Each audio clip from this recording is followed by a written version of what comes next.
They're in a box. They are in a box where they've got to choose between a mentally incompetent president and a DEI vice president. You can see that he wishes he had half the competency of Vice President Kamala Harris. Don't talk to me about what a DEI hire looks like, because we know that you have never, ever engaged in diversity, equity, or inclusion when it came to your office. How can the party that gave us Herschel Walker try and claim that Kamala Harris is DEI?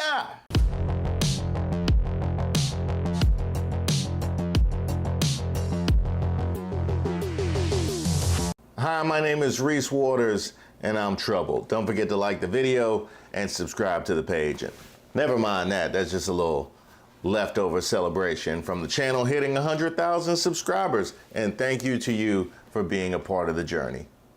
Huh? What's that?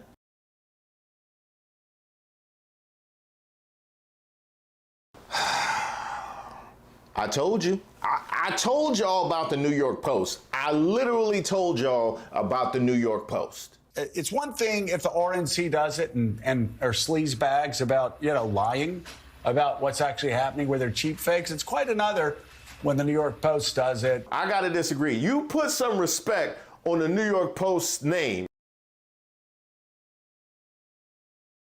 They have a proven track record of being just as big a sleaze bags.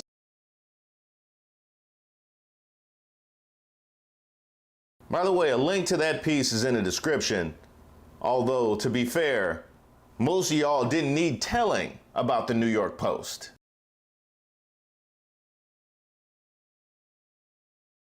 Apparently, the man outside the barbershops should start charging. But why settle on print with the New York Post when you can just say what you mean? But I mean, do these donors really think that Kamala Harris is going to do better in Wisconsin, Michigan, and Pennsylvania than Joe Biden would? I mean, that's the because it can't be anybody else, right? Hey, Rob, you're being logical. Stop it. All right. She's a DEI hire, right? She's a woman. She's colored. Therefore, she's got to be good. There's a lot at stake. Plus, the progressive movement, they are this close to locking this thing in. They have opened the borders. They've changed the entire culture of this country. If you look at the cities, it's almost over. If they can drag him across the finish line and install Kamala, we have a DEI presidency that they can celebrate for the rest of the administration. Now, that Rupert Murdoch is nothing if not consistent. Now, I joked a while back about people using DEI when they really mean black. Y'all remember when they were calling Baltimore Mayor Brandon Scott the DEI mayor? Baltimore's DEI mayor commenting on the collapsed Francis Scott Key Bridge. It's going to get so much worse. Prepare accordingly. I mean, when we hear about a train derailment or subway mishap, it's never, what's with all these white people? This is what happens when there's no DEI. But when there's a brown face in the general vicinity, no matter how far away it is, it's an indictment of all of us. See, they pointed to Israel and then to plagiarism. With Boeing, they pointed to HBCU programs, all misdirection. But this was so lazy, they just left the pure, unadulterated racism just out in the open for all to see. I know, and we all know, and you know very well, that black men and young black men in particular have been the boogeyman for those who are racist and think that only straight, wealthy white men should have a say in anything. We've been the boogeyman from them since the first day they brought us to this country. And what they mean by DEI, in my opinion, is duly elected incumbent. We know what they want to say, but they don't have the courage to say the N-word. And the fact that I don't believe in their untruthful and wrong ideology, and I am very proud of my heritage and who I am and where I come from, scares them. Because me being at my position means that their way of thinking, their way of life of being comfortable and suffering, and while everyone else suffers, is going to be at risk. And they should be afraid, because that's my purpose in life. Now, I don't know exactly how that works to have a DEI mayor. Was he elected with DEI ballots? Were these ballots only presented to black people, or were they made of kente cloth? Did they have the Pan-African colors? Were the DEI ballots delivered late? I'm trying to figure out how he managed to even get elected when all the ballots came in on CP time. Explain to me how an elected official is a DEI mayor. Now, I joked a while back about people using DEI when they really mean black, but they are literally saying DEI when they really mean black. Here's Chip Roy of Texas, the guy who was in favor of bringing back lynching and who admitted that he only nominated Byron Donalds to be speaker because he was black and the Democrats had nominated Hakeem Jeffries. Just want to set for my audience up to remind y'all who he is. Here he is talking about the vice president of the United States. At the end of the day, I don't think they'll go there. I don't think they can. They're in a box. They are in a box where they've got to choose between a mentally incompetent president and a DEI vice president, and they know that they're going to be facing a problem either way. So help me out, Republicans. I mean, if I work hard at my job, at my vocation, and I get promoted, then I would be DEI. And then if I'm somebody who's in a pool of people that can be selected for something, if I'm selected, that would be DEI. If I am elected by the people themselves, that would be DEI. Of course, if I start my own business and I build it up from scratch myself, then my success would be DEI. I'm curious, how exactly can I, as a black man, not be DEI? I don't understand. Like, do I have to walk around in a hockey mask? I'm trying to figure out how I can escape being DEI as a black, huh?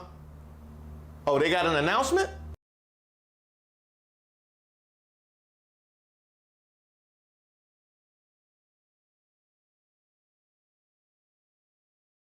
Oh, I get it now. I get it now. So I suddenly become qualified when I support the destruction of my own kind. I now, because that makes sense, because I'm sitting here wondering, I'm like, why is it that all of a sudden Kanye and Lawrence Taylor. And I've always been a Democrat until I met this man right here. And Royce White and Chef G are not DEI, but Kamala Harris and Hakeem Jeffries are DEI. I mean, like, how can the party that gave us Herschel Walker try and claim that Kamala Harris is DEI? See, that is a person wielding that weapon. You know, Cain killed Abel. And that's the problem that we have. And I said, what we need to do is look into how we can stop those things. You know, he talked about doing a disinformation. What about getting a department that can look at young men that's looking at women, that's looking at just social media? What about doing that, looking into things like that, and we can stop that way? But yet they want to just continue to talk about taking away your constitutional rights. And I think there's more things we need to look into. This has been happening for years, and the way we stop it by putting money into the mental health field, by putting money into other departments rather than departments that want to take away your rights. I mean, look at your presidential nominee. I mean, you want to talk about DEI. I mean, list me Trump's qualifications to be president. And by the way, I have a couple of caveats. You can't mention any businesses that went bankrupt. You can't not mention any marriages with infidelity or any relationships that didn't end in prison or home confinement. Go ahead. I'll wait. The party that boasts Marjorie Taylor Greene as a top 5 fundraiser when she posted this.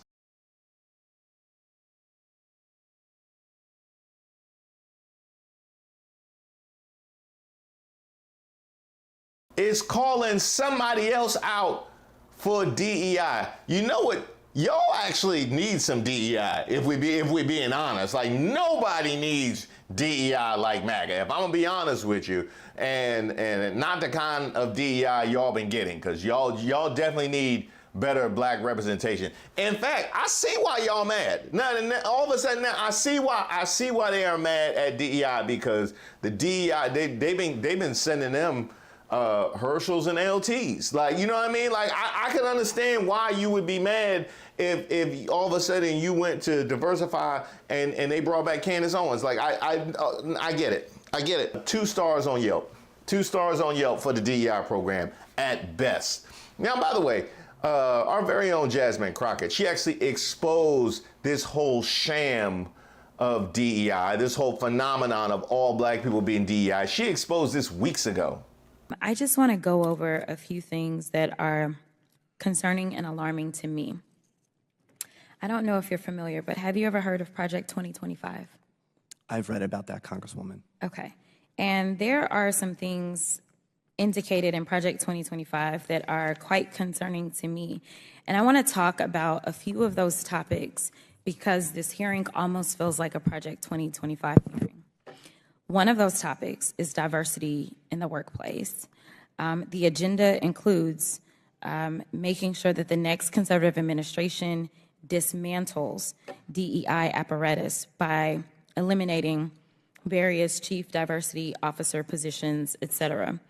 And you engaged in an exchange earlier with one of my colleagues, and I don't know if you recall, but it was hitting me a little differently as a Black woman sitting here, because it almost seemed as if you either get diversity or you get qualifications. It did not seem as if my colleague understood that someone can be diverse and qualified. And it is why you have people like me that get very frustrated, not just in the halls of Congress, but in general in this country. Because as I'm sitting here and there seemed to be this question of you're either diverse or you're qualified, all I could think about was the fact that I currently hold an honorary doctorate. I also hold a Juris Doctorate. I also hold a bachelor's. I also technically hold the rank of Lieutenant Colonel in the Civil Air Patrol, and I actually practiced law for almost 2 decades, in addition to serving on various boards, in addition to being a prior state lawmaker. And there are those that would make some people believe that because I happen to be Black and or a woman, that somehow, even though I can rattle off all the qualifications in the world, my Blackness makes me unqualified. My question to you is that the attitude that you subscribe to? And she spoke to what's happening right now as well. At the end of the day, I don't think they'll go there. I don't think they can. They're in a box. They are in a box where they've got to choose between a mentally incompetent president and a DEI vice president, and they know that they're going to be facing a problem either way. Now, I know that you are wont to read a loser when a loser says a thing, so I'm just going to let you comment on what you think about those words. Again, you know what? I want people to listen to them. If you just listen to what they say, it will tell you everything that you need to know. Number one, you can obviously see that he's ignorant as all get out. And number two, you can see that he wishes he had half the competency of Vice President Kamala Harris. Don't talk to me about what a DEI hire looks like, because we know that you have never, ever engaged in diversity, equity, or inclusion when it came to your office. So we know that you don't know anything about hiring diversity. Now that is a very interesting point. Let's take a look at what exactly your office looks like, Chip Roy. Let's take a look at what your staffs look like to see what exactly you know about diversity hiring, because as I just asserted earlier, it sounds like y'all actually probably need something. Now, see, we could have helped y'all with that. And, you know, we could have helped y'all with that, but no, y'all wanted to keep it all the way white. You just wanted to let in Byron Donalds and Tim Scott and Wesley Hunt in his jigger boots. But let me tell you one of the real facts about diversity in this country. We're missing out on trillions of dollars in GDP, and they can go and check the receipts if they want to, because we have the rogue governors coming out of the state of Texas that are anti-DEI. We've got the rogue governor in Florida and so forth. Now, this is actually an excellent point that really at some point warrants its own dedicated video. She's talking about the amount of money that you are missing out on by virtue of your ignorance. For instance, the wealth gap between American whites and blacks is projected to cost the U.S. economy between $1 and $1.5 trillion in lost consumption and investment just between 2019 and 2028. That is the projection. This translated to a projected GDP penalty of 4 to 6% by the time we get to 2028. And you know what? Why don't we look back? According to an April 2021 report from the San Francisco Federal Reserve Bank, 2019 output would have been $2.6 trillion higher if race and gender gaps in labor market opportunities and returns were eliminated. Further, they estimated that race and gender gaps cost the U.S. economy a collective $70.8 trillion in today's money between 1990 and 2019. $70.8 trillion that you are costing us just to be racist. That is commitment. That is commitment right there. And for a party that's always talking about finances and the economy, let's talk about the economy and how your ignorance is driving a stake in it.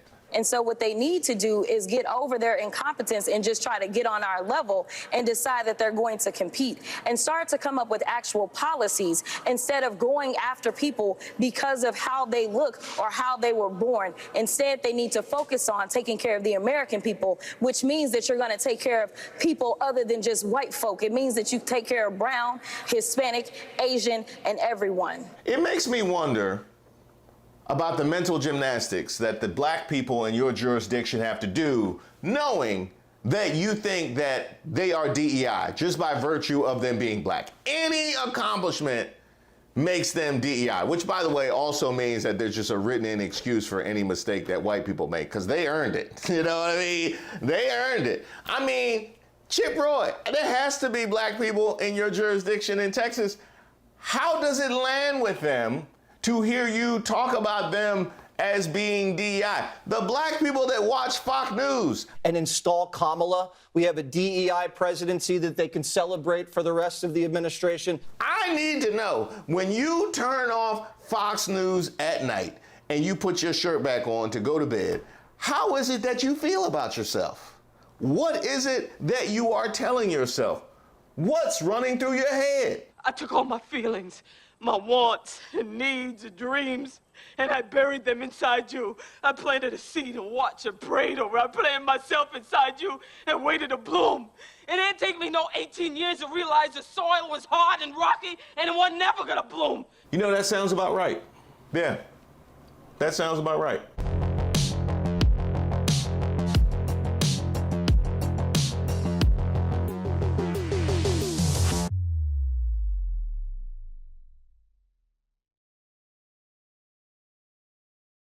That right there is right-wing Pizzagate conspiracy theorist Jack Posobiec unfurling a flag reading "White Boys Summer," while hats with the same slogan were tossed to the screaming audience. When has it not been White Boys Summer? Has there been a summer in the history of America that wasn't White Boys Summer?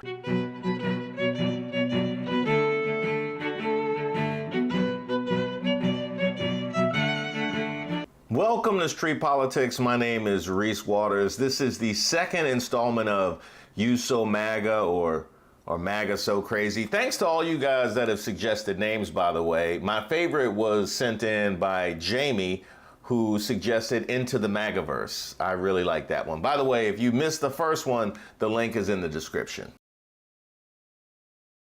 This week, being the week of Juneteenth, naturally would be the same week I see White Boy Summer all over the timeline.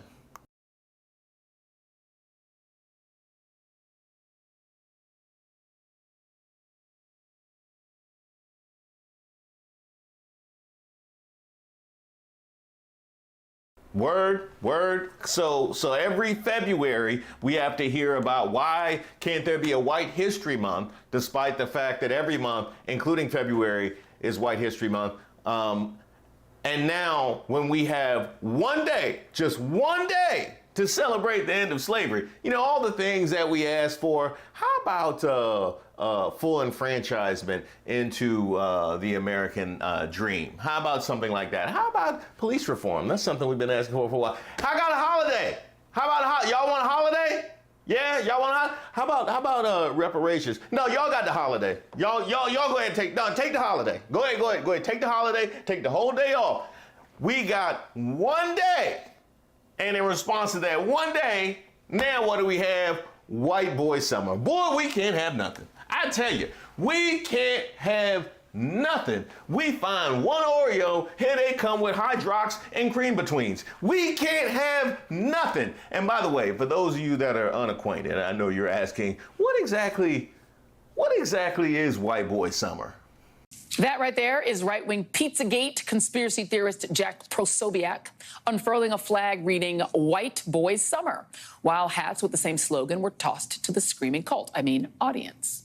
For those who may not remember, and why would you, White Boy Summer was originally a line from a viral 2021 social media rant by legendary actor Tom Hanks's lesser-known son, Chet Hanks. The rant played off Megan Thee Stallion's hit 2019 song, Hot Girl Summer.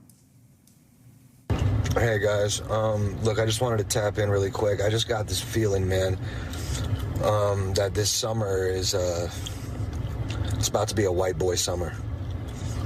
You know, take it how you want. I'm not talking about like Trump, NASCAR type white. I'm talking about, me, John B., Jack Harlow type white boy summer. You know what I mean? Oh, Chet. As you might expect, folks made fun of young Chet, even as the Jamaican accent parroting culture vulture launched a line of T-shirts and even a rap song for it, complete with a music video.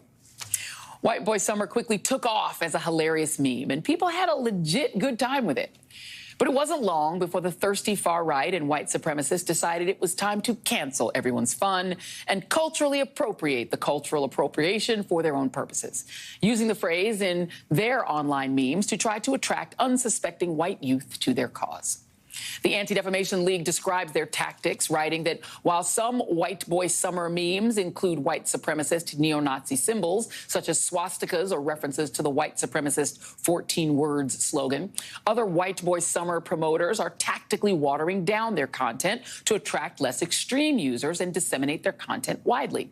One Telegram account outlined the plan, encouraging users to strategically create content without the use of fascist or Nazi symbols so normies can get in the mood for White Boy Summer and not get scared away.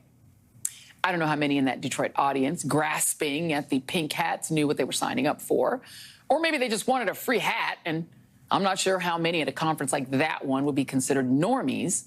But Jack Posobiec sure knew what he was doing when he strutted across that stage with that flag, because he's a professional fascism-curious right-wing troll. And at this stage, White Boy Summer is no longer a funny Chet Hanks meme. It's an explicit white supremacist message. They even picked out an outfit for Charlie Kirk for White Boy Summer. Hey, if the hood fits. Now, you're probably thinking, wasn't Trump just at a black church? And by that, I mean a black church doing a Blacks for Trump event? Why, yes, he was. I did a video all about it.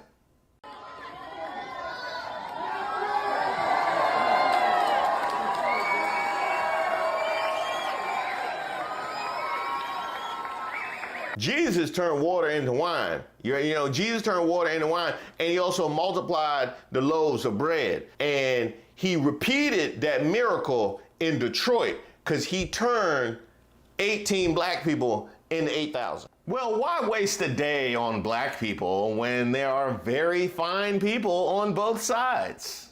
But he goes to this black church in Detroit, and his campaign does not take any steps to avoid the pews being completely filled with white people, with white Trump supporters.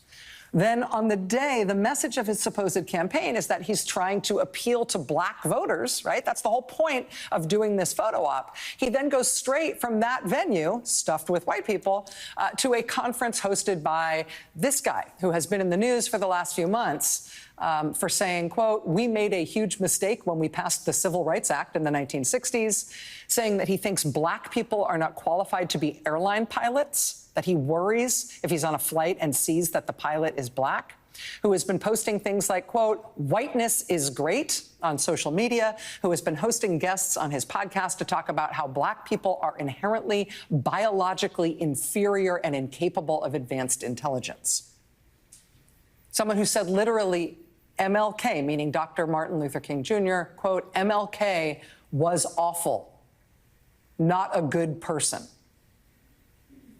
So on the day, your campaign message is, hey, black voters, look at me. Aren't I appealing? Going from the black church that's inexplicably full of white people right from there to go be with, to go do an appearance with the MLK was awful and the Civil Rights Act was a mistake guy.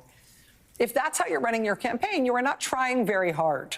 And yes, that is every bit how unserious this Blacks for Trump and Black Lives MAGA and Open Your Eyes. That is exactly how unserious all of this is. My man went right from a black church right to a right-wing white boy summer event. Like right from black to racist. Right, like he took a shuttle bus from black to racist. Didn't take no stops in between. Didn't get no Chick-fil-A this time to give out to the black folks.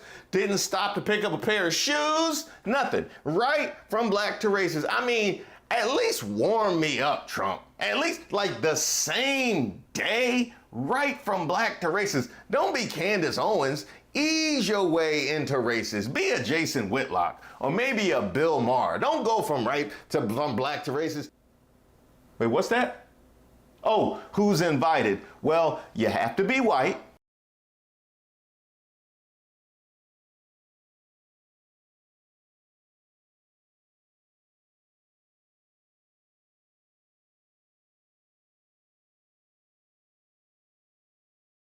Oh, poor racist Jake Shields thought they wouldn't find out he was Muggle-born. It's sad. Also, you have to be a boy.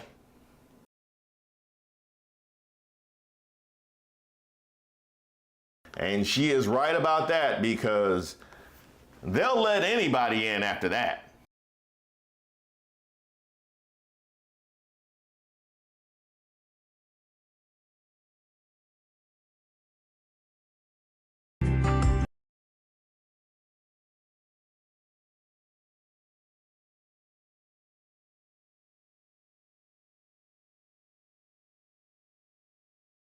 For White Boy Summer.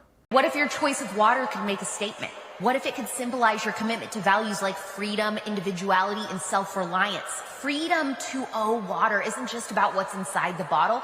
It's about the message it sends with every sip. With labels like, this water isn't free, but your speech is, it's not just refreshing, it's rebellious, and it's unapologetic to drink this in public. Can you freaking believe it? But that's where we are. It's a reminder that even the most ordinary acts, like taking a sip of water, can be infused with meaning and purpose. By choosing to drink Freedom 2.0, you're not just choosing a brand, you're choosing to stand up for what you believe in. Try Freedom 2.0 and tag me in your Instagram story for a repost. Hold on, drink break. So I want them to keep the white stuff in my water. Like take the black stuff out of it, but if there's white impurities in there, I want to keep that.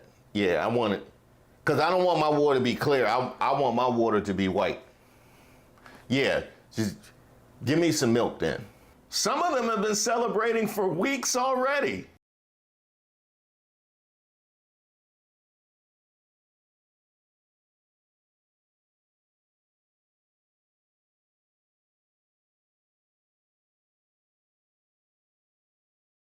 Don't worry about it, Neil. Just tell them it's White Boy Summer. They'll let you off. But then again, I guess that doesn't make it any different from any other summer for you, does it?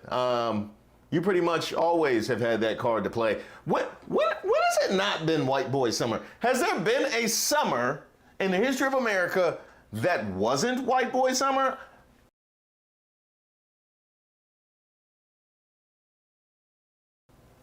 Maybe 2020? 2020. Yeah, 2020 probably. That wasn't. 2020 was not White Boy Summer. That is the one summer that was not White Boy Summer. I can't even call it a Black Summer either because we were not happy at that time. That was just a discolored summer. That was a summer devoid of, it was a nude summer. If there's one thing that we have to accept being black in America, it is white folks asking for something that they already receive in spades. Seeing how the little bit of appreciation and acknowledgement other groups get is offensive to them in some way because they can't participate. Oh, White Boy Summer just got a new sponsor, OnlyFans. Y'all not slick, OnlyFans. I see what y'all doing. No, I see what y'all doing. They just want to disassociate themselves from George Santos. Hey, I thought you didn't know what OnlyFans was, George.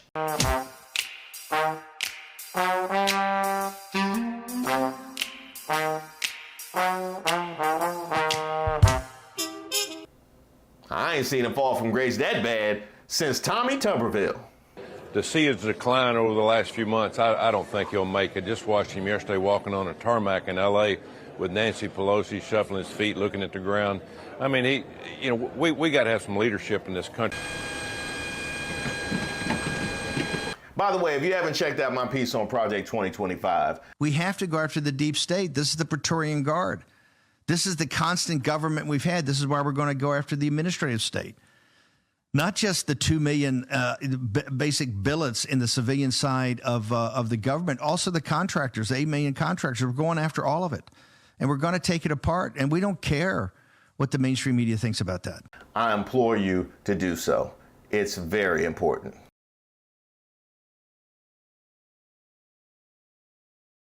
So I don't think that it's bad to have something that says honor your father and mother so that you will live a long life. That is the first commandment that has a promise attached to it. I don't think that it's bad to teach children that adultery is something that you should not do. And also listed in the 10 Commandments, thou shalt not steal. And maybe the left and some of these politicians are having a meltdown over having that right there listed in our classrooms, thou shalt not steal, is because government hates competition and they don't want our children to realize that that's something you shouldn't be doing.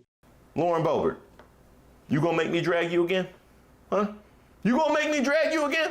Go get your son a lawyer and stop trying to tell other people. You know what? Never mind. No, I got you. I got you. The 10 Commandments of the GOP coming soon.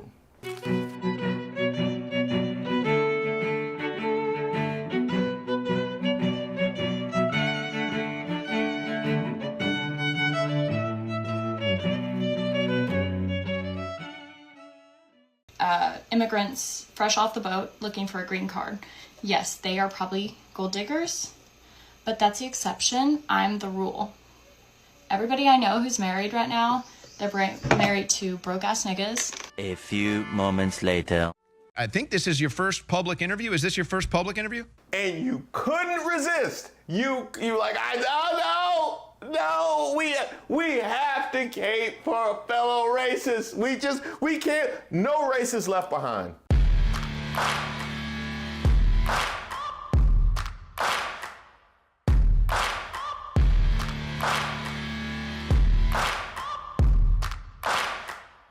Welcome to Racist of the Week, where we expose the stupidity and hypocrisy of discrimination in hopes we can build a more perfect union. And also laugh. As usual, I would like to thank today's sponsor, Racism. And don't forget to like and subscribe to the page, and definitely leave me any possible suggestions for nominees in the comments. Today's first nominee, unemployed Lily Gaddis, and many, many more.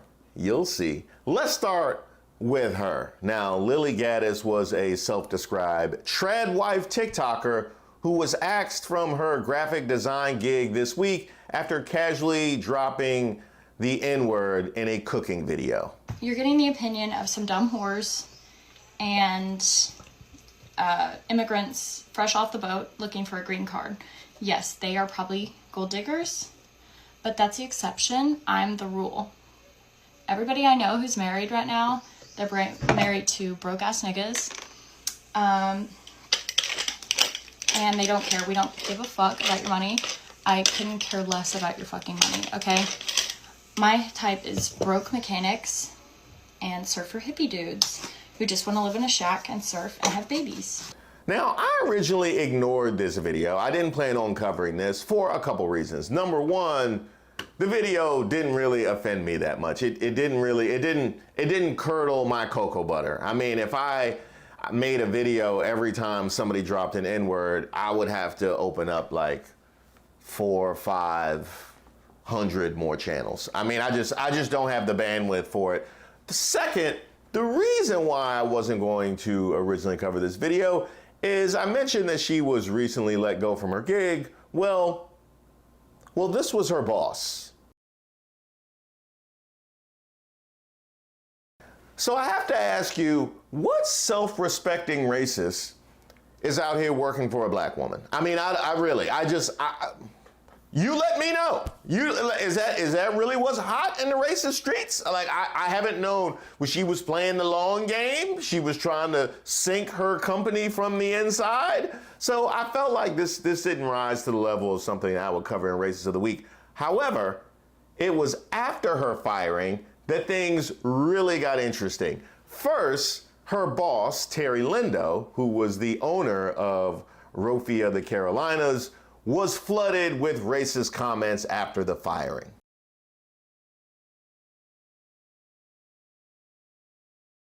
Now help me out, racists, because the thing that you love to assert is that black people just point to racism where it doesn't exist, and we claim there's racism behind every rock and every corner, except what you did to Terry Lindo made racism appear behind every rock and every corner. Like you literally, like you are creating the thing that you claim to not exist. I'm trying to figure out the level of hustling backwards that this is right now. Like what kind of defense was that for the original? Like, what you did was way worse than the original. I'm trying to figure out how that works in her favor.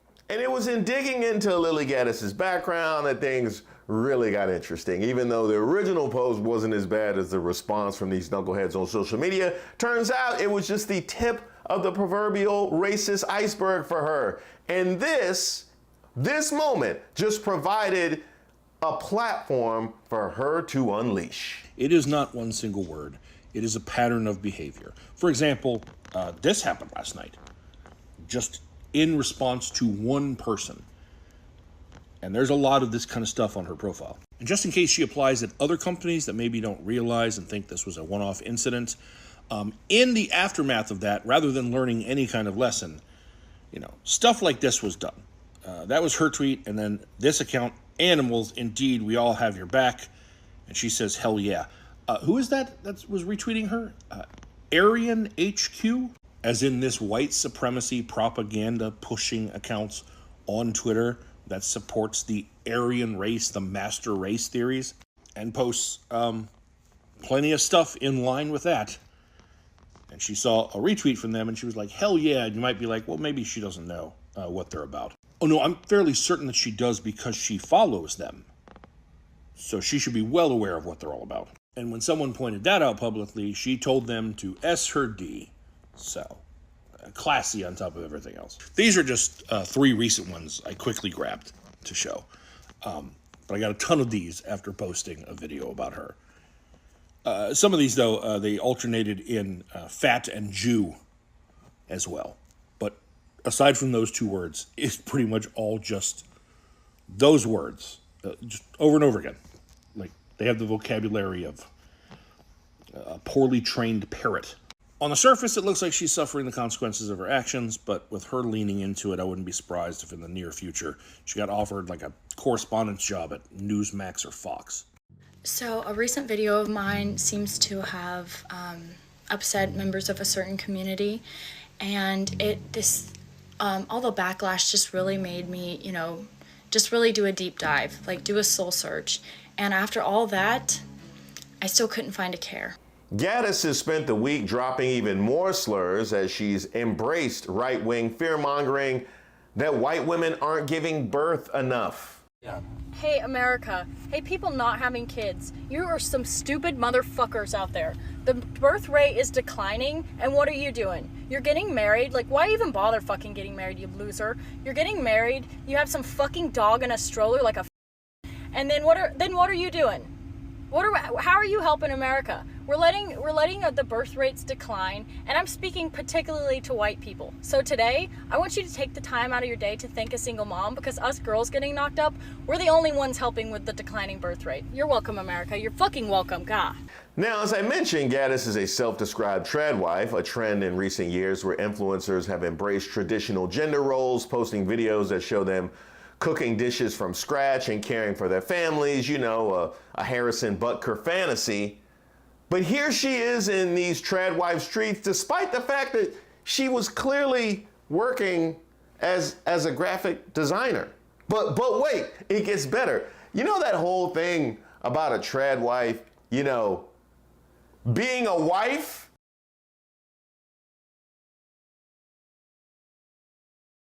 Gaddis has given no indication that she's married or even has a man. Her personal Instagram remains private, but a second public account just shows a single post being a selfie. Still, Gaddis' continued rage baiting has led many to dig into her life with old videos and screenshots showing her posing in multiple photos with a young child. She appeared to confirm claims that the kid was hers, responding to one comment, "My son is white as hell." So let me get this straight. You are a trad wife, a traditional wife, who works outside the home, but doesn't even have a man. Like you're not even a wife. I'm trying to figure this out. Like, you might as well go on Basketball Wives with that kind of resume. I mean, Lord knows that is one place where they will accept you not being a wife. You are the trad wife equivalent of Basketball Wives. At least I understand it. And you still out here posting about people needing to have more kids, which naturally you would want them to happen in families, without having a family of your own. All of a sudden, it makes perfect sense. That random turn that you made in that video about single mothers, you just needed to find a way to include you. Now, here's the part where I come for the rest of y'all, and the reason why I posted this video in the first place, because I just would have let her be hateful and sorry on her own. Several conservative outlets and commentators have come to her defense and provided her a platform. You recently just went extremely viral, gained over 100,000 followers in 2 days on X alone, due to a TikTok video that you filmed of you saying, I think you're talking about broke ass niggas. I think this is your first public interview. Is this your first public interview? Yes, I had to save it for my favorite InfoWars warrior. Oh, well, thank you very much.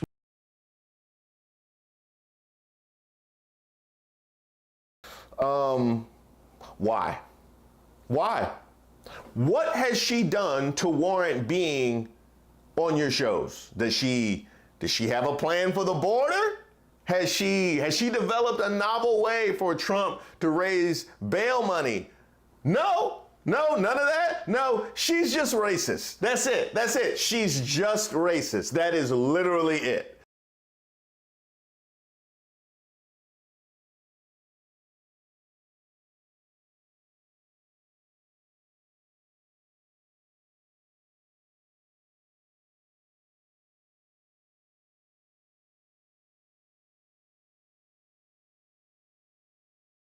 The level to which you played yourselves, and no, I won't give her any credit because of that whole thing about working for a black woman.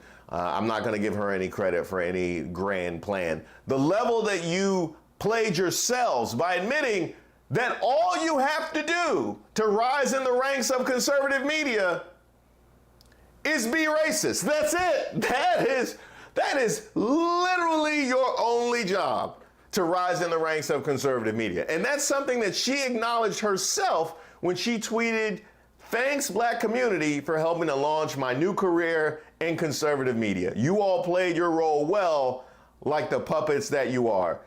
And I know I don't take offense to that, because she clearly confused her past employer with her future employers. They will be launching your career, and they played their role like the puppets that they are.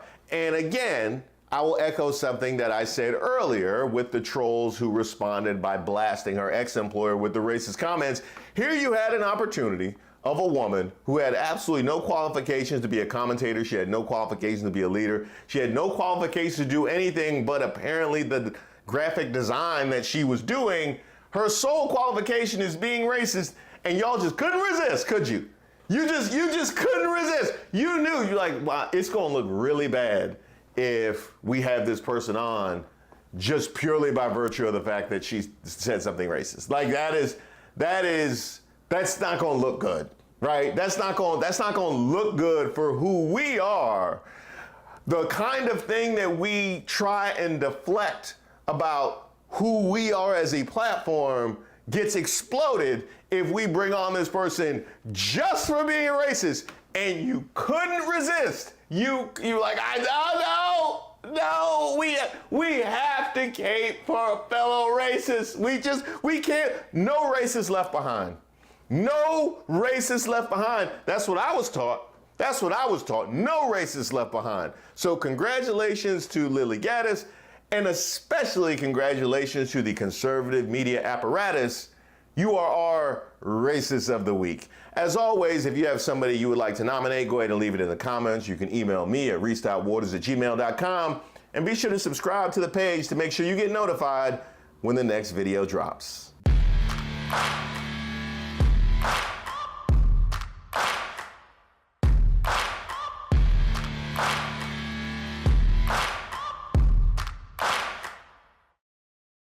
We're going to hear about a cult leader victim who bravely gave the tip of his ear to save racism everywhere.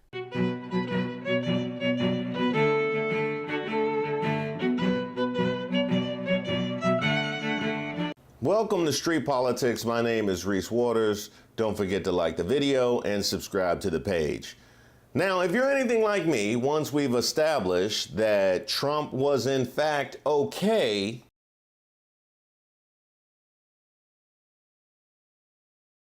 there's no place in America for this kind of violence. and that political violence has never been okay, it should never be normalized, and condolences to the gentleman who lost his life.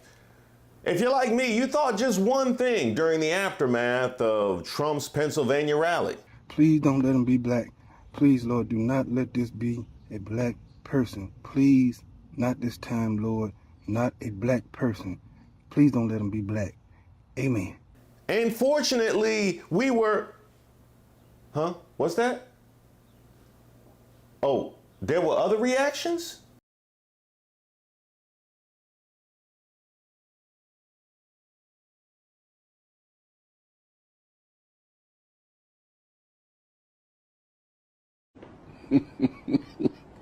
There were also several variations of Trump Smollett, or the formal Donald J. Smollett. Too many, in fact, for me to list. But I will say here, we were left with a number of questions. Hey, I got some old ketchup in my pocket. Oh, yeah, he did it. Sorry. That's my bad. That was the wrong video. Sorry. I meant these questions. I mean, it's a little weird, you know, that this is America and shooters don't miss unless they're hired to. People often flee the scene of a shooting, but these people did not. Instead, they crouched down, not enough to protect themselves, just enough so they could keep recording. And when they saw that the Cheeto Puff was okay, they erupted into applause, and the Secret Service still did not rush him off a stage because there was no active threat perceived, even though it had not been declared that the shooter had been apprehended. And I'm just wondering something that I can't say out loud.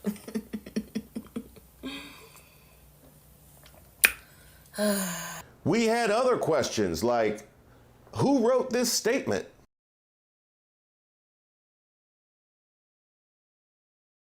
This man posts every single day, multiple times a day, and we know exactly what his writing looks like. Something that flows from beginning to end without any grammatical or spelling errors, raises more questions than it answers. You actually would have made me feel more confident that he was okay if you would have sat on the keyboard. But I'm also wondering this question: how will this whole incident affect Trump's relationship with the black community?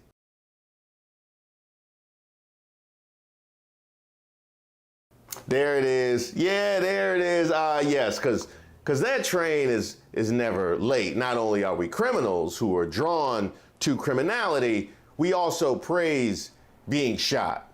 That gem, by the way, from Forbes, of all people, who has always had their ears to the streets. Here's a question. How soon is that merch gonna come out?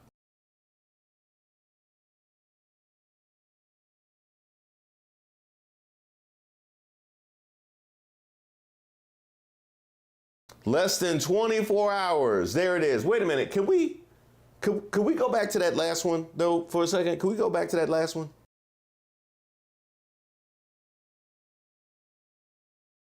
Is that you, Candace? Of course you did. Of course you interjected yourself in this. I'm going to have to record a whole separate video to deal with you. By the way, the link will be in the description. I'm also wondering, how soon will Biden be blamed?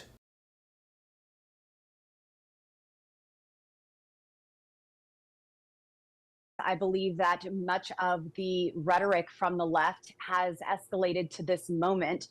Just last week, we saw Joe Biden trying to excuse his poor performance at the debate and get that behind him and say, now we need to put Trump in a bullseye.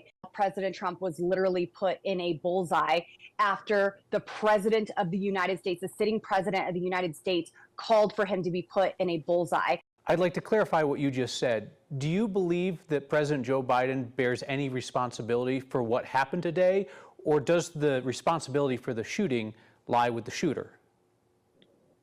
I do believe that Joe Biden is responsible for the shooting today. Well, the merge took less than 24 hours. That took less than 24 minutes. But all of that, the merge, the bad faith argument, the boilerplate statement, that was all pretty predictable. One thing I could at least be thankful for, at least nobody tried to blame DEI.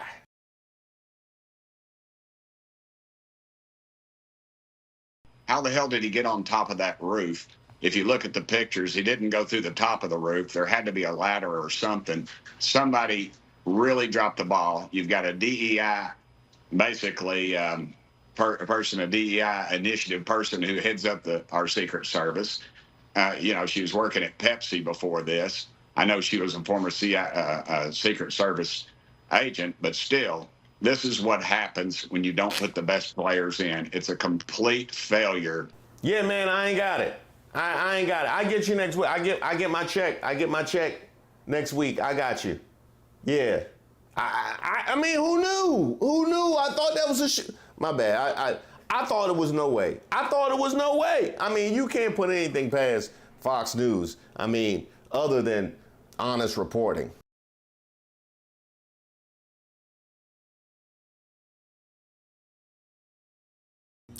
Now, a white 20-year-old Thomas Matthews Crooks was labeled by the FBI as the person responsible for the attempt on Donald Trump. It's not black, it's not brown, not Asian, not Muslim, maybe not LGBTQ, not a woman, but a 20-year-old white man whose voting record was pulled, and he's a registered Republican. Now, if 2 + 2 is 4, and 5 + 5 is 10, what the hell is this? Before the maggots decide that they're going to start taking down their tweets and videos about this being a liberal attack, the Democrats wanted this, Joe Biden is responsible, before all of that gets taken down, I wonder, have you checked the call coming from inside the house? Now, I will challenge one thing that she said. I don't see those tweets coming down. No. I don't see those tweets coming down. They have learned from Trump himself never to apologize, even when it is painfully clear how wrong you are.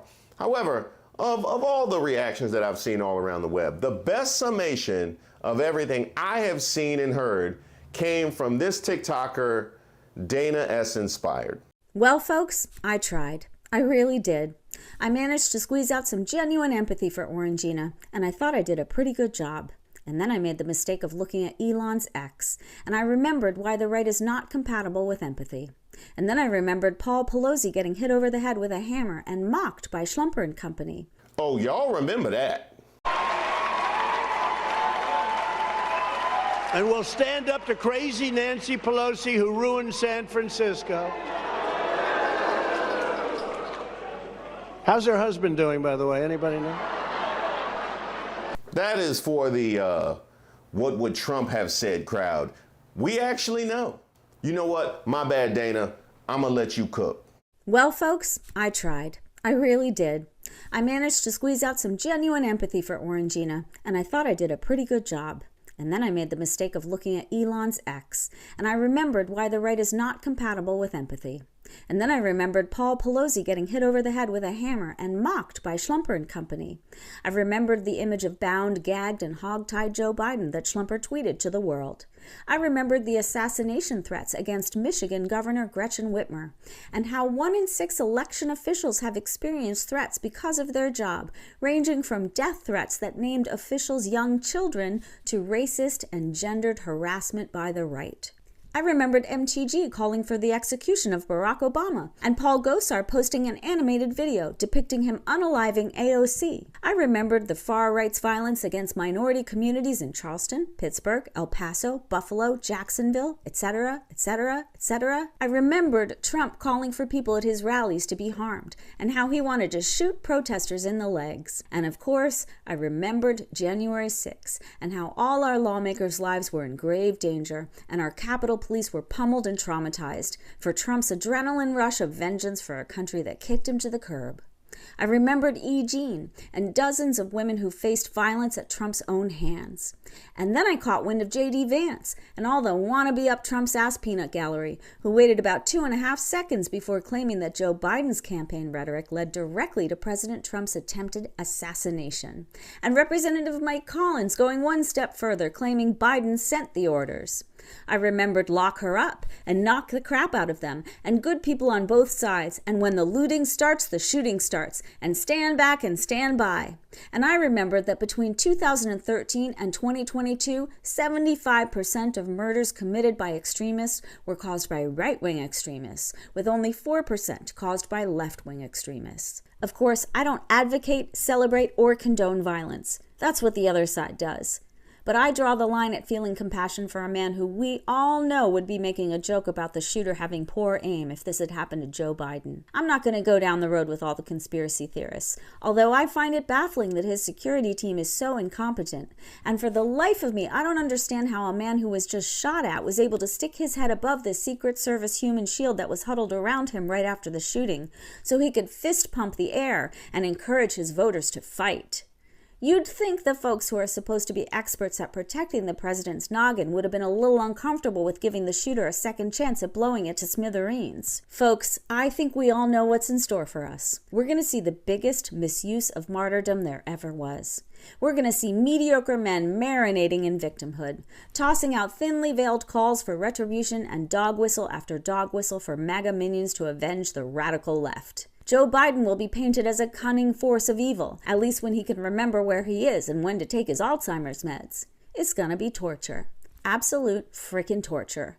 And instead of talking about the corroborated testimony of young girls who were allegedly violated at the hands of the depraved sociopath who happens to be the Republican nominee, we're going to hear about a cult leader victim who bravely gave the tip of his ear to save racism everywhere. Yeah. Well, all I can say is I'm going to be sure to remember all the folks who feared for their safety because of Orangina Pervilicious Thelonious Schlumper McPhee's thin-skinned rhetoric over the years. And I'm going to remind the bad actors that malevolent men don't get to turn victimhood into victory.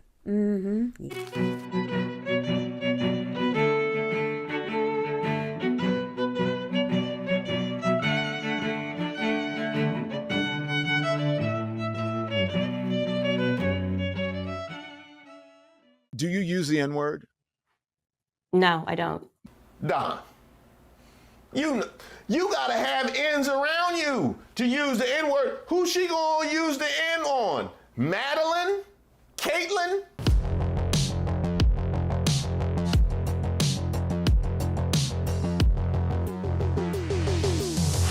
Hi, my name is Reese Waters, and I'm troubled. Don't forget to like the video and subscribe to the page. And no offense to T.O., but I think that's going to be the permanent jersey for all Candace Owens related content from here on out. I'm in the streets. Max almost seems blacker than you, Stephen A. It just seems to fit. What can I say? Well, we recall after leaving the Daily Wire, first she checked back in to see if she could still get into the cookout. A limousine with a chauffeur. That's where I'm at right now. That song really does still slap, you guys. Why am I playing it? Because, well, I told you, I am having the blackest week ever. And when security escorted her out, she decided to go off on her own, and she did not like the black experience. We have heard from multiple sources that Candace's dismissal from the Daily Wire was, in large part, quote unquote financial, that her show just wasn't making the company enough money to justify continuing her employment. It is also claimed that she, quote unquote, blamed producers for her show's failures and that she refused to work with certain advertisers. We have also heard that senior management felt they had a moral obligation to terminate Candace's employment due to what has been described as her increased anti-Semitism and her conspiracy theory. That is fascinating. I can tell you, I don't know of any other black person that has happened to. That is wild. Let me tell you, this is new territory. But we did get some insight into her white experience and how, in fact, it is that she got so lost. Was talking about the earth curvature and science, and I said to him, listen, I'm not a flat earther. I'm not a round earther. Actually, what I am is I am somebody who has left the cult of science. I have left the mega church of science, because what I have now realized is that science, what it is actually, if you think about it, is a pagan faith. Well, she was somehow able to find her way onto Don Lemon's show on YouTube, and let's just say they chose violence. And this is one thing that I've been wanting to ask you about, Candace, because it really bothered me. But I want the explanation in the context, as you say. Do you have any clips of anything that like you agreed with, or we're just gonna like pretend this is a friendly interview as you can okay. Just wondering, is there even one clip of something that you agree with? Ooh, you know what? I've been working on hiring a staff. I've never seen anything personally, but I've been working on bringing on some new folks and assembling a team. Maybe they can find something that you said. Maybe did you give a performance in school that I could not object to that wasn't anti-black? I haven't seen it. I don't know. Maybe I agree with the next clip. But anyway, roll the next clip, please. Bring shame back. Bring back saying you are disgusting, you are wrong, you are a hoe, you are a pervert. Call things for what they are. I agree with that. Yeah, I definitely agree with that. In fact, my attempt to bring shame back was exactly why I've been able to come through with so much Candace Owens content up to this point. Like, Candace, I've been doing my part. Bring shame back. Bring back saying you are disgusting, you are wrong, you are a hoe, you are a pervert. Call things for what they are. And that is another way that they've psychologically tried to transform speech in America by saying like, oh, okay, you have free speech, but if you say that word, like if you say like, oh, that's whack or that's gay, then that would make you a homophobe. You don't want to be a homophobe, do you? It's no, we shouldn't do that. And it's even been the disappearance of words that actually had real meanings, like growing up, majoring in English, reading old English novels and understanding that a word like is a real word. It means a bundle of sticks. Okay, so here is the issue that I have with that is nobody is saying the people in the Virginia Woolf novel were being homophobic. Nobody is accusing them of being homophobic. Meanwhile, nobody walking around when you were growing up, unless you are in the 280s, unless you were walking around all during the Industrial Revolution, nobody when you were growing up was using that word to talk about gay people. So what is your point? So the word you said was right? Is that exactly the word? So what did you mean by that? You think it's okay to say the word, to call people to their face? No, actually, I said words have meaning. And so when you start allowing the perverts to dictate speech, then words just have to go away. And as I said in that clip, when I was growing up and I was reading English novels, when people say you're walking through the woods to get a it meant a bundle of sticks. And then they said you can no longer say this word that has a real meaning, right? A bundle of sticks, because some pervert took that and threw it as an epithet towards gay people. I think that's actually, that's a wrong way of thinking, because then what you're doing is you're allowing perverts to dictate society. So I don't like the death of the English language because people are getting offended. So that's like, I could pick any word. I could say, plant. And from now on, every time I see a gay guy, I'm gonna be like, he's a total plant. And then eventually they say you can't say plant anymore. It's like, no, this is a real word that has meaning. I got it now. Now I got it. Okay, so this actually kind of goes back to the last video where we were trying to figure out exactly how it was that she got so lost. So she has wholly adopted the white perspective of you can't tell me what not to say. Forget that folks very often dictate how they would like to be addressed. Women have certain things they choose not to be called. Certain ethnic groups have things they choose not to be called. But sometimes we decide to respect those and sometimes we don't. Sometimes it's just, you know what? I can do what I want. It's a free country. And that is a very specifically white male perspective. And I wholly understand why you would adopt that, Candace Owens. Attack the person who's perverting the word, but you don't suddenly disappear a word and you say you can no longer say it, or you can no longer read these Virginia Woolf novels because the word has been perverted. I think that's a backwards way of thinking. Read Virginia Woolf novels, and the only people I know who are trying to ban books, Virginia Woolf, and other books that even say the N-word. I mean, it's conservatives. That's who's trying to do it. I don't think that you should be banning books. Can y'all make up your mind? Can the right wing make up their mind when it comes to free speech? Because the same people out here saying, I can say what I want. Y'all use that word. Well, Ice Cube said it. Well, I can say it too. The same people fighting for free speech got Moms for Liberty out here trying to ban books because they might make white kids feel bad or because they involve just a smattering of gayness. The same folks. Do you use the N-word? No, I don't. Don, you gotta have N's around you to use the N-word. Who's she gonna use the N on? Madeline? Caitlin? Audrey Grace? Here's something interesting that we may have some common ground on, okay? But what do you think about same-sex marriage? It's a sin. You think it's a sin? So you think I'm sinful? What's that? You think I'm sinful because I'm married to a man? Yeah. You do? Yes, okay. You're sinning. You are in a sinful relationship. I actually don't believe marriage can be between two men. Don, what made you think here's something we were going to agree on? Like, I need to understand how the pre-interview went. What about Candace Owens made you think that was something y'all were going to agree on? And as much as I really can't agree with Candace's stance here, I must acknowledge and give her credit for standing on bigotry. She's standing on bigotry. So maybe we're not going to agree on this now. I thought we would. Do you understand, though, that the same Bible verses and the same scriptures that are used to call same-sex marriage sinful are used to call interracial marriage sinful as well? And so there are people who would say that you are in a sinful marriage.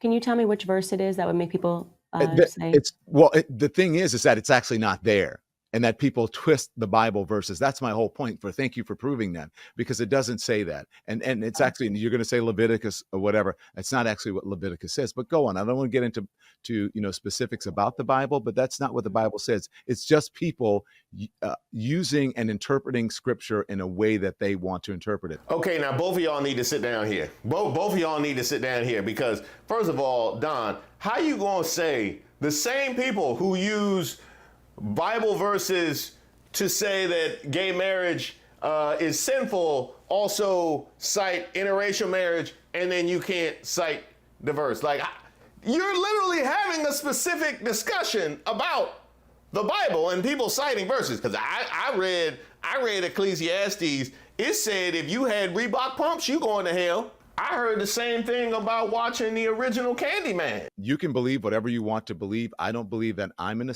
sinful marriage, but there are people who believe, Candace Owens, that you are in a sinful marriage because you are in an interracial marriage. And I say that as someone who is in an interracial marriage, so I am doubly sinful.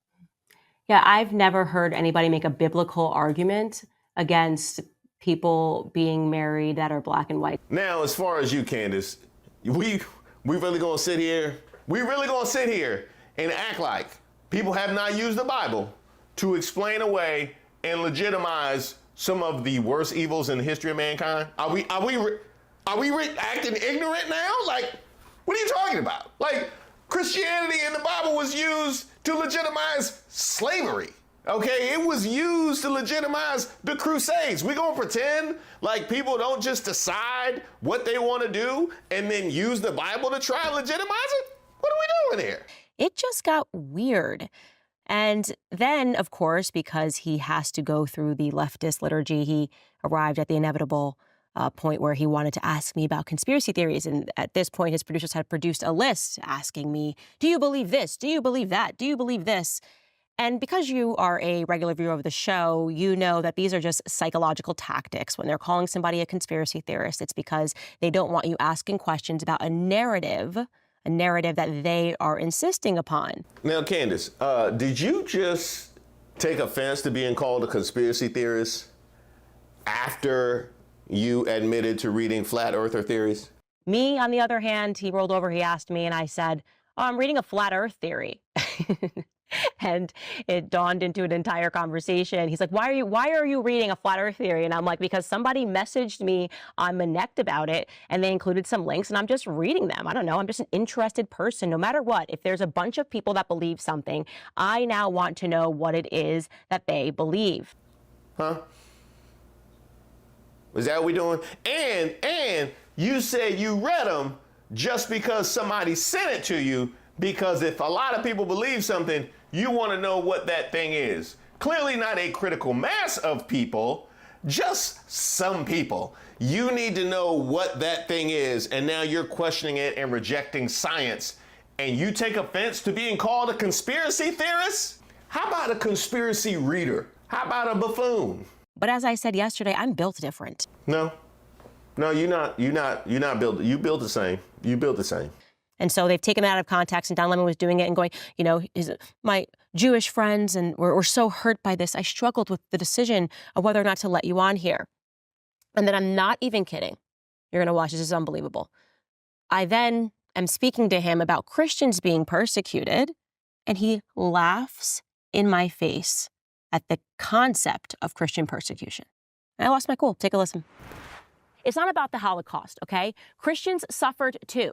In fact, we are the most persecuted religion in the world. And I am so sick of it. I am so sick of there can only be one victim narrative. Candace, and if you start talking about a Christian, and we are Christians not the most persecuted in the world. That is a fact. What are you saying? We're not the most persecuted religion in the world. Do you know what's happening in Armenia? Do you know what's happening in Nigeria? Do you know what just happened in Canada? The fake story that was propagated by all of the mainstream networks about the nuns, and they found the mass burial, which allowed 85 Catholic churches to be burned to the ground in the last 3 years in Canada. We are still being persecuted right now. So I take great offense to you coming in here about the sensitivities of the people that are working on your show when I'm sitting here telling you that I'm a Christian and I'm offended by what you're saying, and you laugh, you mock Christian persecution. Do you think it's acceptable to laugh when someone tells you about Christian persecution? Because let me tell you something, if I had done that, if I had laughed about the Holocaust, I would be chased out of polite society. Then don't laugh.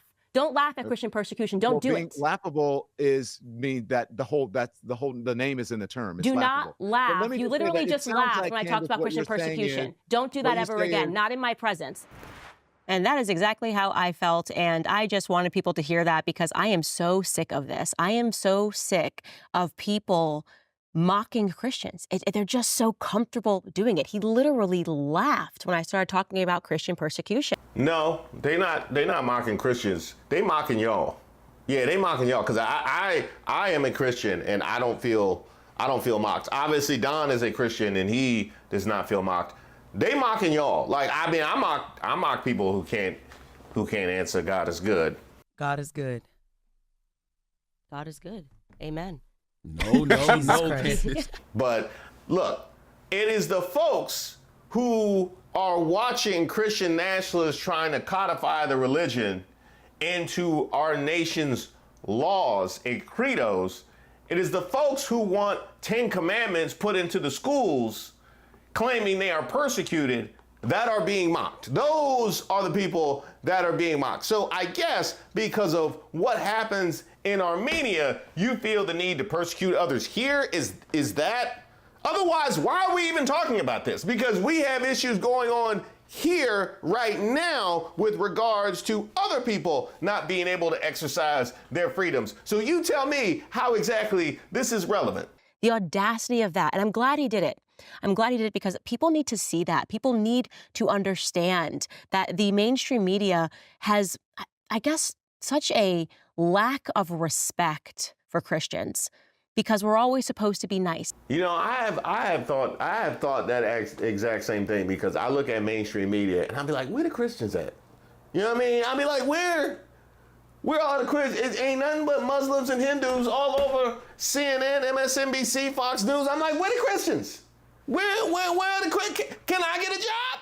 In all seriousness, we all of a sudden get another brick in the story of Candace Owens. Now we understand where her black rage is. She needed to channel it in a direction that would be supported by her white circle, and that becomes Christian persecution. Now we know. Hey, Caitlin, Audrey Grace, y'all ready to hit this march? It's time to fight.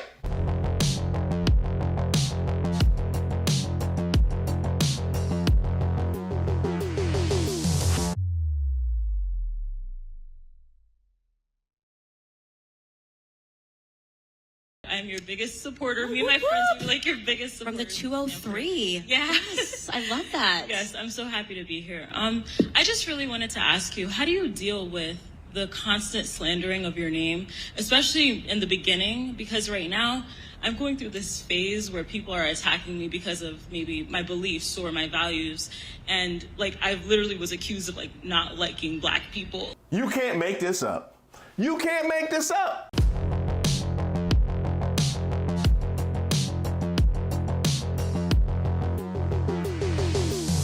Hi, my name is Reese Waters, and I'm troubled. Don't forget to like the video and subscribe to the page. Now when we last heard from Candace Owens, If there is a single person that wishes to come forward and to say that I mistreated them. everybody black, pretty much everybody black, like past or present. Everybody black, even imaginary black people, like the people from the kids from the Boondocks and Granddad.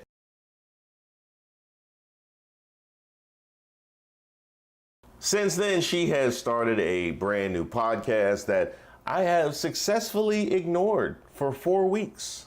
Would love to I have want to you ask on. you specifically about something you've been promoting that I think is an outrageous conspiracy theory, very offensive, very wrong, and I think you've done it just for clout and clicks. Now you can respond. Candace? Moving for clout and clicks? No. But it's this question about the French First Lady, Brigitte Macron, who you keep saying is a man. You produced zero evidence that she is a man. It's been deeply offensive to her husband, President Macron, to all of her family. You keep promoting it to millions of people that follow you. And I simply ask why. I would like to note here that Candace Owens is so problematic, she made me have to side with Piers Morgan. I mean, really. It was just like that broken chair at grandma's house. Like, we wondering every time we come by, we like, how is this still here? This is really, and nobody gonna do nothing about this? This is just gonna stay here? But some things are just unavoidable. All right. Hi, Candace. How are you? Good. How are you? I'm good. I actually came from Stanford. I'm your biggest supporter. Me and my friends are like your biggest supporters. From the 203. Biggest supporter? A sister? I'm intrigued. I'm your biggest supporter. Me and my friends are like your biggest supporters. From the 203. Yes. I love that. Yes, I'm so happy to be here. I just really wanted to ask you, how do you deal with the constant slandering of your name, especially in the beginning? Because right now, I'm going through this phase where people are attacking me because of maybe my beliefs or my values. And like, I literally was accused of like not liking black people. You can't make this up. You can't make this up.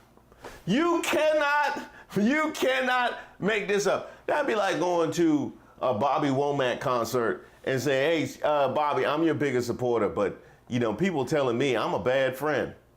Yeah, they don't trust me with their ladies. That'd be like showing up to your first day of Supreme Court and saying, I'm happy to be here. I love what you guys do, but people accuse me of opposing democracy. I'm going through this phase where people are attacking me because of maybe my beliefs or my values.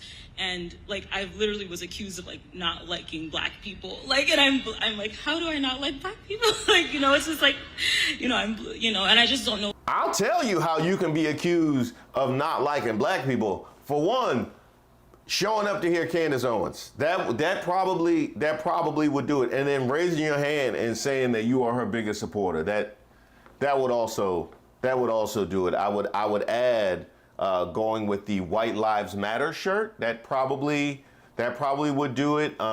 This being your baby shower, that would do it. Supporting an anti-woke bank, having no edges, not being able to respond to God is good. Finish this response. God is good. God is good. Amen. You know what? I actually did a whole video. I did a whole video. In fact, I think I've done 2 videos all about Candace Owens' anti-blackness. So you should probably check those out because I'm sure a hit dog's gonna holler.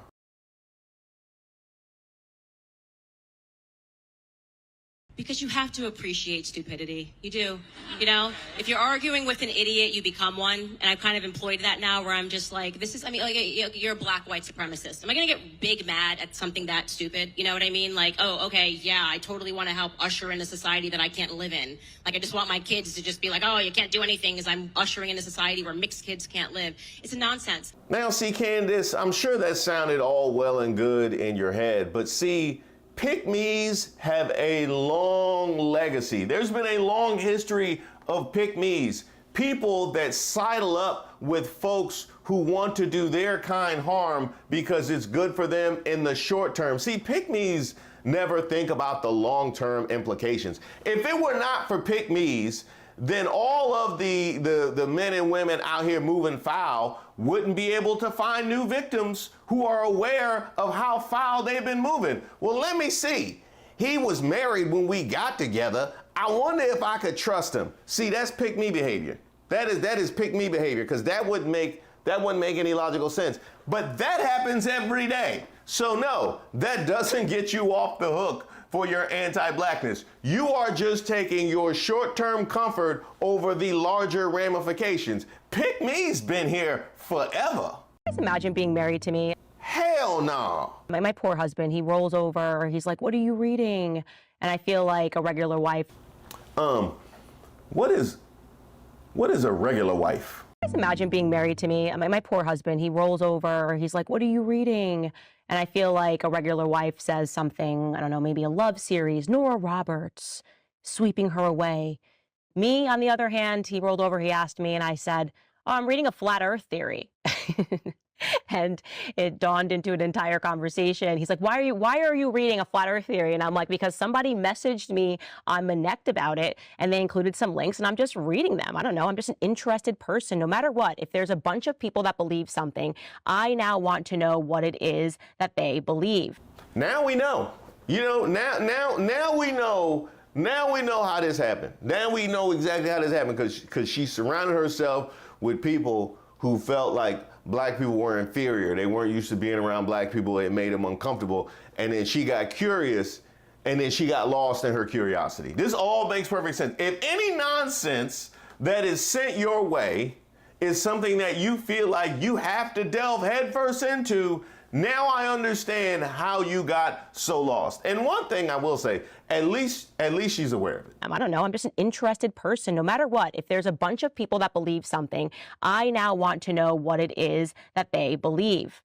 And of course, he pushed me on this, and he was talking about the earth curvature and science. And I said to him, listen, I'm not a flat earther. I'm not a round earther.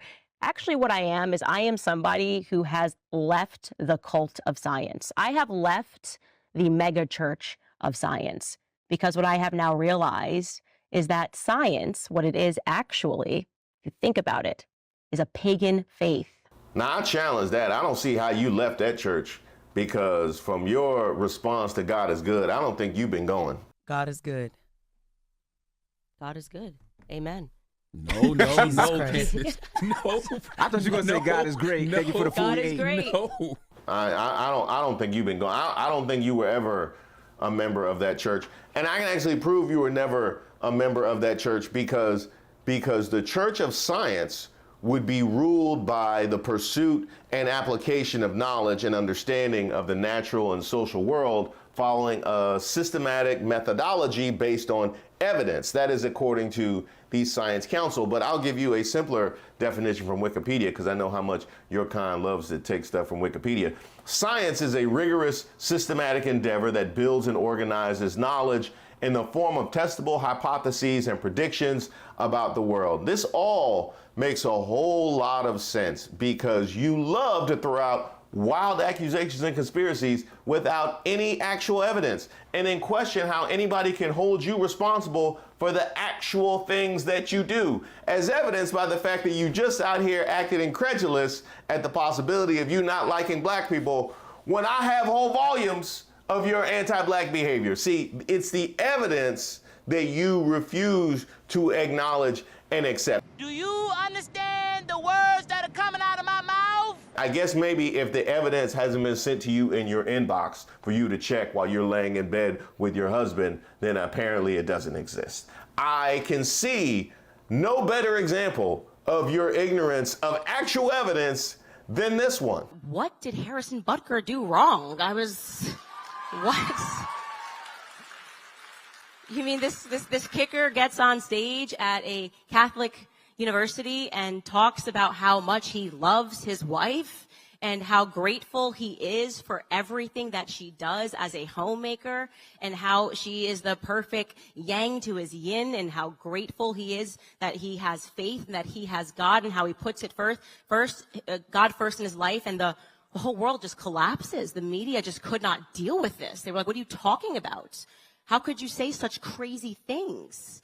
But if Harrison Butker had gotten up there and been like, listen, on my third divorce, my child is trans, and we're just going to let he, her, she, they, them pick his gender and make all the decisions, right? Because government is king. They would have been like, he's a hero. He's amazing. Now here's the actual evidence. Butker criticized President Joe Biden, who is Catholic, and other unnamed Catholic leaders for pushing dangerous gender ideologies on the youth of America.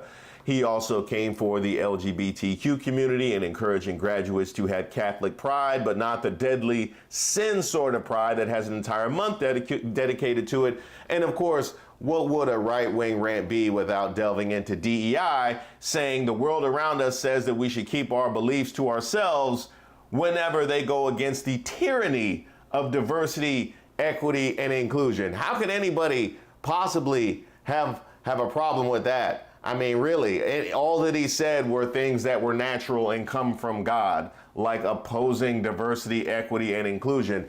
And then there is this little fact, this little piece of evidence that his mother, Elizabeth Keller Butker, is a medical physicist at Emory University's Winship Cancer Institute in Atlanta and holds, amongst other accolades, a degree in chemistry from Smith College, a private women's liberal arts college in Massachusetts. So that looks a little bit weird when you're showing up to speak at a graduation and telling them they need to go home and make babies. It looks a little bit weird when that's not what your mama did. That is the evidence. But of course, I wouldn't expect you, a rejecter of science, to take any evidence into consideration. I mean, clearly you have taken no evidence into consideration with regards to how we respond to you by virtue of how you continue to move. Or how about the evidence of blackness that you see in the mirror every day that you refuse to accept? Huh? Was that? Oh, there's no mirrors in her house? That makes sense. Yeah, that makes sense.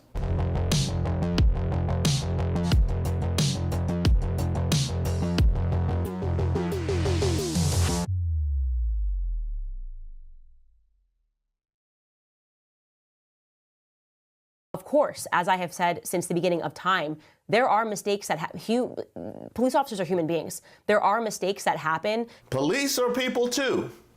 So what exactly was Sonia Massey?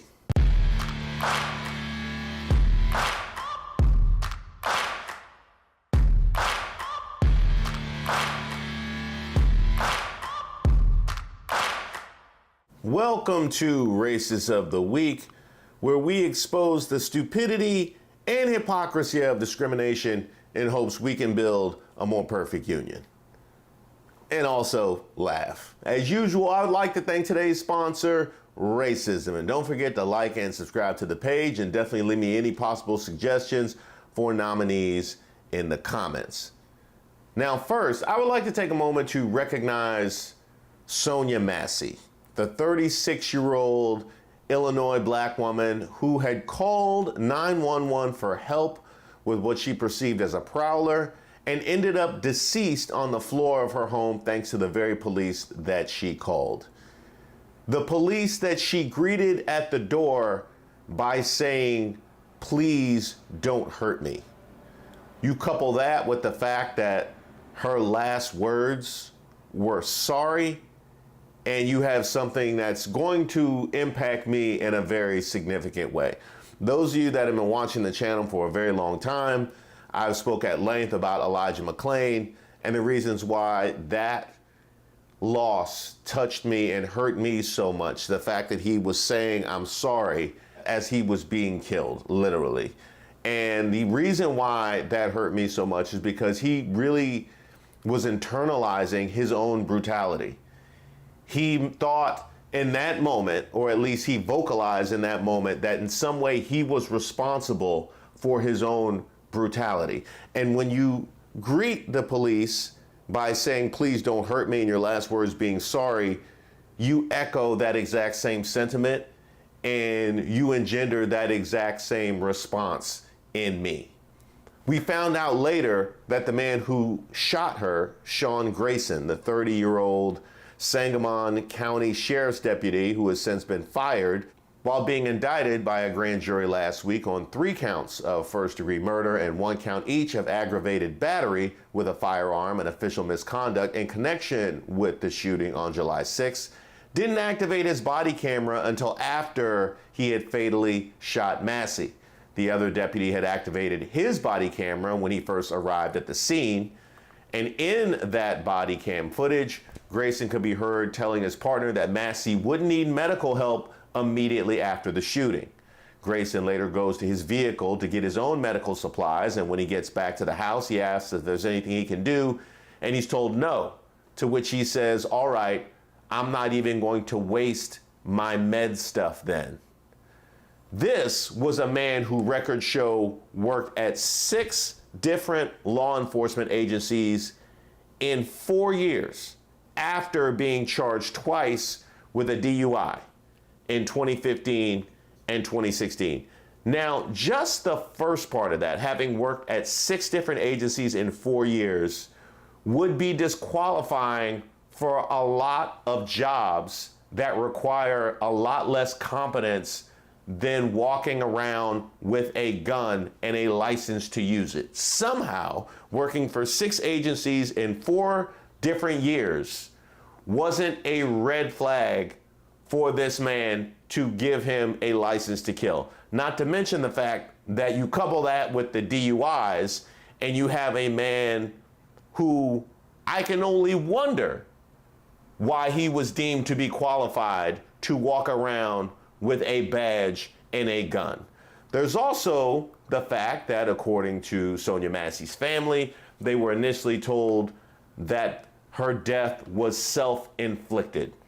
They were told that this woman had taken her own life in the initial accounts from the police. So I have to ask, how many times do we have to have the initial reports from the police completely contradict what comes out later in footage or what the official report becomes before we stop taking these initial reports as gospel? Because for me, it's not very many. It's not very many at all. If you have a friend, if you have a relative, if you have a coworker who tells you something that is repeatedly proven not to be the case, how long would it take you to stop taking what they say as gospel? I'm not even saying to assume what they're saying is a lie. There's a long way from assuming what they say is a lie from assuming what they say is the truth. I'm saying in that space in between, is the ability to not receive the information they're giving you as necessarily exactly the way it went down. Our refusal as a country, okay, our refusal to move off of taking what they say as absolute gospel is why we are continually in this place.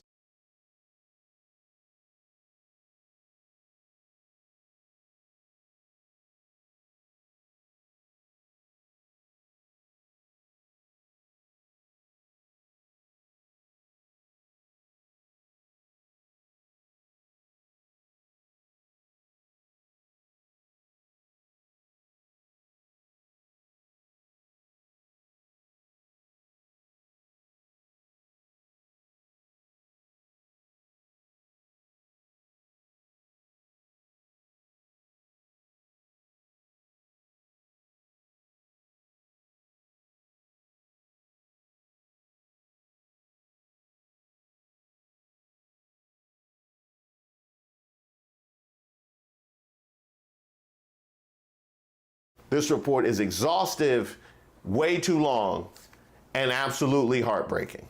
Now, this seems like a pretty cut and dry case to the point that I haven't seen a whole lot of pushback from the back the blue, no matter what crowd. But there was one whose anti-blackness runs so deep, she can even back an agency-hopping, drunk driving, no assistance giving officer who shot a woman who opened the door after calling for help and saying, "Don't hurt me." And that one is today's nominee, Candace Owens.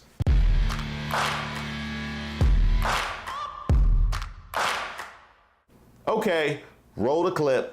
Of course, as I have said since the beginning of time, there are mistakes that police officers are human beings. There are mistakes that happen. Ooh, we are starting out hot. Mistakes that happen. There are mistakes that happen. Police are people. Okay. When those mistakes result in a loss of life, there is supposed to be a reaction for that. There is supposed to be some justice associated when those mistakes result in a loss of life. Let's take our Officer Grayson and his record, for instance. The man has 2 DUIs, yet he was deemed fit in order to be an officer and walk around with a badge and a gun. Now, if those DUIs had resulted in loss of life, I don't know that to be the case. I believe that our criminal justice system is built to have some bend when there is a loss of life. There are mistakes that police officers are human beings. There are mistakes that happen. Some mistakes are not equal to other mistakes. I also find it fascinating that at no point is there ever mistakes happen and that's applied to the person who got shot. That's never applied to the civilian who meekly opens the door saying, "Please don't hurt me." We can't make mistakes, but the people that are trained to handle these situations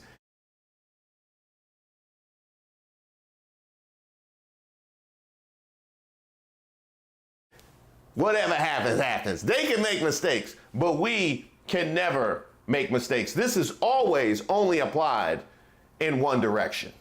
Police officers are human beings. Police are people too. So what exactly was Sonia Massey?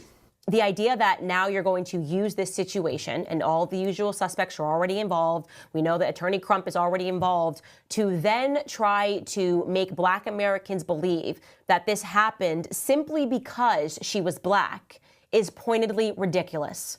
So I am saying to Black Americans today, do not take this bait.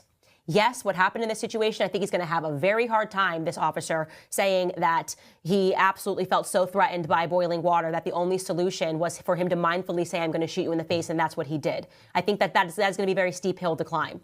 But the reaction from Black America cannot be exactly what they want. There is a reason that whoever is in control of Joe Biden's account instantly tweeted about this, okay? It's because they think we're stupid. They think we're emotional. I think that we always respond illogically and emotionally. Stupid, emotional, and illogical. That would be kind of like consistently coming to the defense of officers whenever this happens, right? That would also be, no matter what the circumstances are, even circumstances that you yourself admit don't make any sense, and he's going to have a tall hill to climb to defend himself. Even in that moment, you will still find a way to turn on a camera and give a fervent defense to the officers. Stupid, emotional, illogical. That tracks. There is a reason that whoever is in control of Joe Biden's account instantly tweeted about this, okay? It's because they think we're stupid, they think we're emotional, they think that we always respond illogically and emotionally, and that it's an easy way for them to shore up votes by saying, oh, look, forget that we've destroyed everything around you and that we got you to burn down your neighborhoods, burn down your neighborhoods in 2020. And then obviously stole a bunch of money because none of that money actually went to making your neighborhoods better. This is amazing. This is amazing. Absolutely incredible. So it was Joe Biden, it was the Democrats, it was the people looking for criminal justice reform. They were the ones that got you to burn down your neighborhoods. So it wasn't your pushback to wanting to be seen as a whole person that created the frustration that boiled over in 2020. It was the people doing the pushing. It was the people wanting us to feel like whole human beings. I would love to see that math. I would love to see that math. Look, another video, and this means racism is back, and vote for us because we're going to show you how emotional we are. And that's exactly what Joe Biden did. He tweeted this on the heels. He wrote, Sonia Massey, a beloved mother, friend, daughter, and young black woman, should be alive today. Sonia's death at the hands of a police officer reminds us that all too often black Americans face fears for their safety in ways many of the rest of us do not. Sonia's family deserves justice. I am heartbroken for her children and family as they face this unthinkable and senseless loss. Jill and I mourn with the rest of the country, and our prayers are with Sonia's families, loved ones, and community during this devastating time. Okay, again, going to say here, this happened in Springfield, Illinois, that the only reason whoever is in control of his account is putting that out there is because too many black Americans are turning toward Trump. They think too many black Americans are catching on to the Democrat scam, and so they scan every one of these situations. Too many black Americans are turning towards Trump, so that's why Biden felt the need to tweet this. Well, then it would have made all the sense in the world for Trump to tweet this, right? To endear himself to black America. Did Trump tweet something? Huh? Did Trump tweet about Sonia Massey? Does his Truth Social account work? Oh wait, it does, because he saw fit to post this.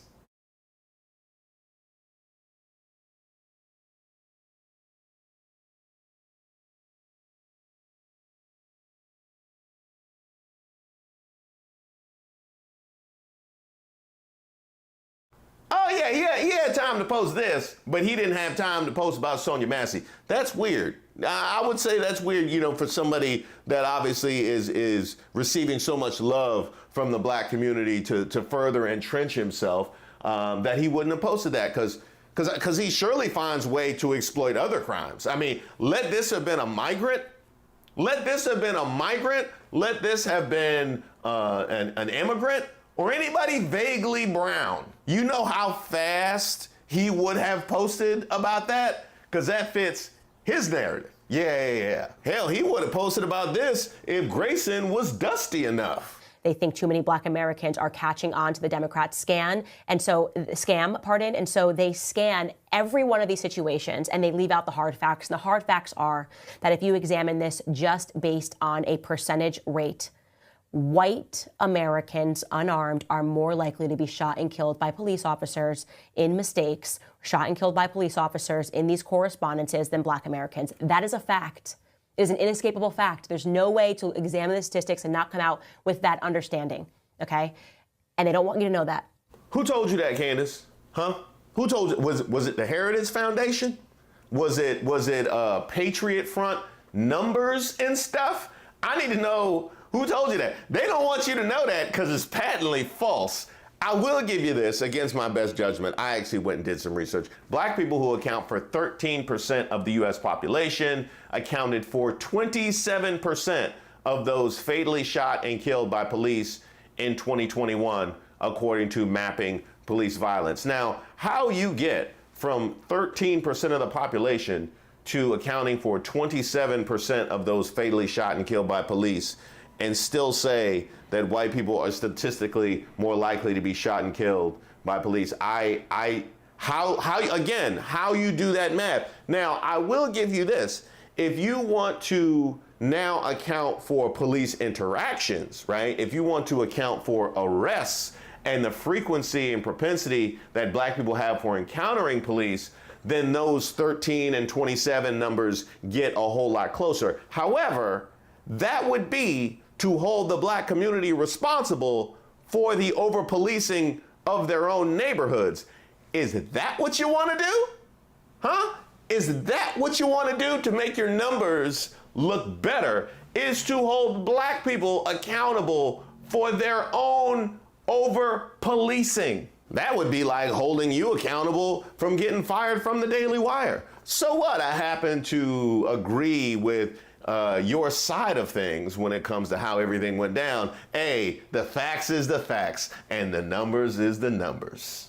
And I would also like to add that that blanket immunity that Trump touted that he was willing to give police officers would come into play in a case like this, where a guy with 2 DUIs who has hopped with 6 different agencies can open the door to a woman saying, "Don't hurt me," and not render aid after he shoots her in the head.